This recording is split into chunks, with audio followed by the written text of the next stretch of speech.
Bonjour à tous et bienvenue dans Demain vous appartient, votre émission sur la série de TF1. Nous allons revenir sur les événements de cette semaine qui ont été assez variés, certains joyeux, d'autres tristes et certains aussi ennuyeux. Alors pour ce qui est de l'intrigue précédente, ça évolue un petit peu durant cette semaine puisque Christelle est sortie de l'hôpital. Elle a passé du temps avec Betty malgré une santé fragile, ce qui aura conduit à retourner brièvement à l'hôpital. Alors, du coup, Betty, qui se sentait délaissée par sa mère, est contente de l'intérêt qu'elle lui accorde. Pour ce qui est de Laura, elle est toujours à l'hôpital. Sans doute la semaine prochaine, elle va sortir. Je pense que maintenant, voilà, les apparitions de la famille Moreno vont être très rares, le minimum une fois par semaine. On verra bien. Déjà, si on va tout le monde, parce qu'il y a quelque chose, moi, qui me choque franchement, c'est que, Christelle a été opérée la semaine dernière. Ça s'est fait vite. Et quand même, depuis le temps, Dylan et Jessica, ils auraient quand même pu revenir pour voir si leur mère était en bonne santé. Ben non, on les a pas vus. Ça, c'est quand même très étonnant. Que ils n'aient pas pu être là avant l'opération, ça a été fait vite. Bon, c'est compréhensible, mais là, vraiment, ça fait des mauvais enfants. On verra bien si après, ils seront quand même là. J'en doute fort.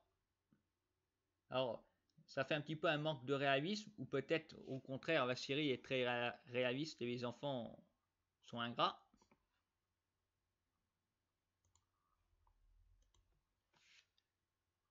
Sinon, la nouvelle intrigue débute. Alors, comme nous avons vu, Nina était menacée, tout ça dans le but que Karim tue Shemsa. Mais Victor a décidé de ne pas se laisser faire et il va engager une société privée, le meilleur garde du corps qui soit. Après, on peut ne pas être vraiment d'accord avec cette affirmation parce que quand on voit qu'ils surveillent la rue et qu'une voiture leur fonce dessus, on se dit ils sont incompétents. Mais dans la réalité, on s'en doutait, je pense, assez vite. C'est le patron qui est un pourri, Eric, un ancien flic ami de Karim, en plus c'est du propre. Voilà, c'est lui qui a la tête de cette société. Il n'hésite pas à s'en prendre d'ailleurs à ses sous-fifres qui, eux, sont visiblement honnêtes, au courant de rien, et nuls aussi sans doute. Ah, vraiment une trahison choquante, on peut se fier à personne. Mais bon, moi dès le départ, je l'ai pas trop senti. Je me suis dit, tiens, il a l'air sympa. Moi aussi, j'ai des enfants. Je me suis dit, voilà, un moyen de pression contre lui. Alors, est-ce que c'est ça? Ou est-ce que c'est pour. Il a dit, il a besoin du contrat, il a besoin d'argent. Enfin, c'est vraiment pas top. Là, à mon avis, Victor Brunet va pas y faire de la pub. Il a sans doute pas l'intention de rester en France, j'imagine. Je ne sais pas quelle est la raison, mais quand on voit que Karim, lui, a pris des mesures pour protéger Shemsa, il n'a pas voulu céder au chantage. Et quand on voit cet Eric, là, qui a réussi à partir avec Nina, et tout était soi-disant mis en place, et maintenant. Bien manœuvré de la part de Ryan. Après, heureusement, Karim peut compter sur l'aide de Sarah qui l'a mis au courant. On ne sait même pas pourquoi en fait. Elle lui a posé des questions, il n'avait pas répondu, puis après il raconte tout. Au spoon, qui puisait, alors Sarah a répété à Roxane et vient demander son aide. Alors Karim, il a des doutes évidemment sur le mystérieux contact de Sarah.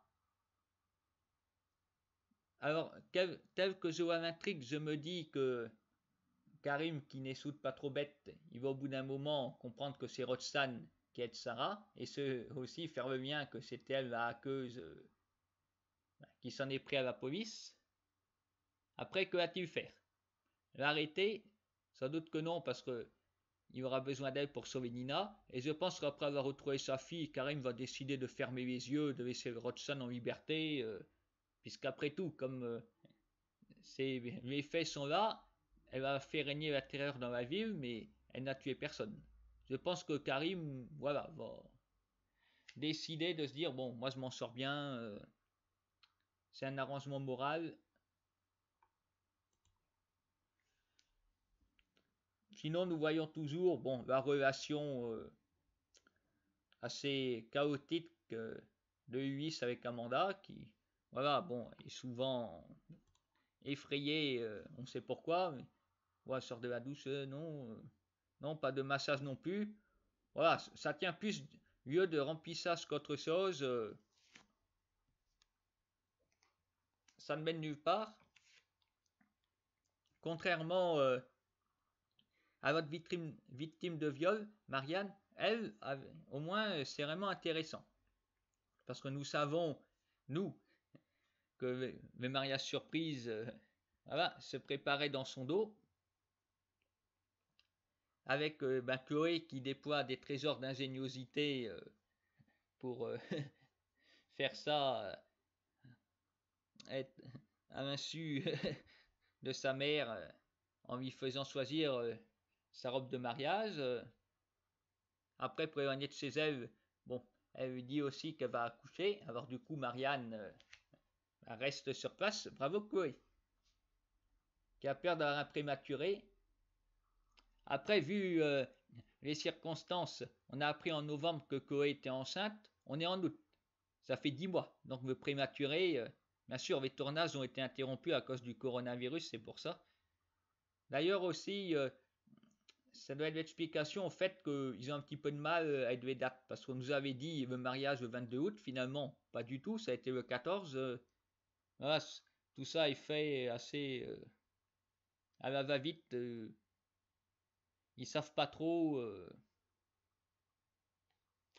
Voilà, retomber sur leurs pattes. On verra aussi si le fameux procès de Semsor aura lieu en septembre ou non. Ça a perturbé les scénaristes et c'est bien normal, nous n'allons pas leur jeter la pierre. Il n'y a que des pointilleux comme moi pour s'intéresser à ce genre de détails.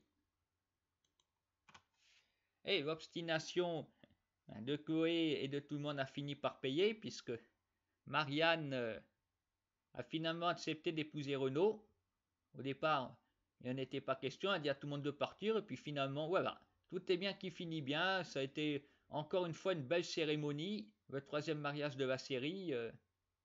En fait, c'est surtout les mariages de la famille Delcourt qui sont vraiment somptueux. Il y a eu Chloé et Alex, maintenant Marianne et Renaud. Parce que dire l'année dernière du mariage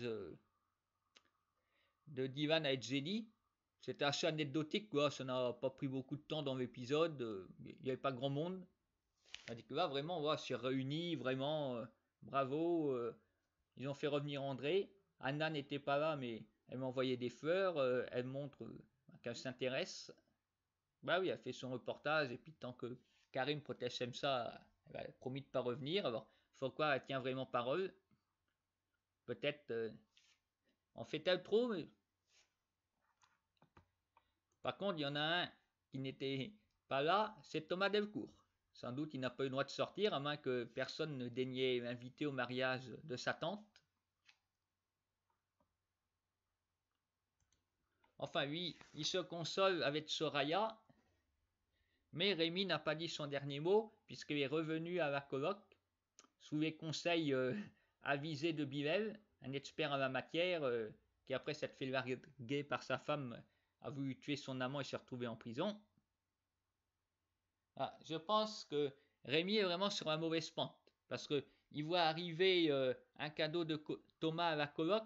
Et qu'est-ce qu'il fait? Il le jette à la poubelle. Voilà. Soraya avait entendu le livreur y nier, mais la poubelle, Soraya peut ouvrir la poubelle. Elle peut trouver le mot de Thomas. Et comprendre que c'est Rémi qui va jeter à la poubelle. Voilà. Rémi est vraiment pas futé. Parce que si tu fais ce genre de choses, garçon, ben, tu sors dehors. Voilà. Tu vas rester à l'autre bout de la ville. Tu ne le mets pas dans la poubelle de la coloc où ton ex peut tomber dessus. Voilà, je dirais vraiment, là, Rémi fait un petit peu du chantage au suicide à Georges, il veut manipuler Nour. Bref, il ressemble pas mal à sa sœur Tiphaine qui elle aussi ne supportait pas que Alex les repoussait. Ben voilà, il avait beau dire du mal de sa sœur, Rémi m'a l'air d'être pareil. Faut croire que c'est dans leur gène. Alors est-ce que il va lui aussi se retrouver enfermé comme Tiphaine?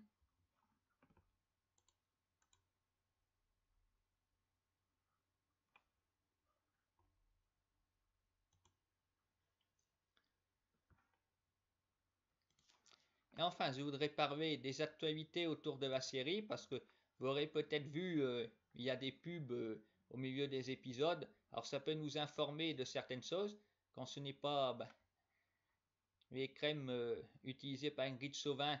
C'est la carrière musicale de Lou Jean qui est à l'honneur puisque en effet le CD des enfants de la Terre vient enfin d'être commercialisé. Alors voilà, comme Lou, rejoignez la Dream Team, achetez ce CD écologique. D'autant que cette semaine, l'écologie, on en a moins parlé dans la série. Une petite scénette avec Timothée qui ne voulait pas prendre la voiture et l'avion. Mais bon, vu la gravité de la situation, voilà, ça passe à la trappe ces derniers temps. Nous verrons bien si Timothée va laisser tomber ses idées et s'impliquer pour retrouver Nina. Rendez-vous la semaine prochaine pour le débrief de tout cela.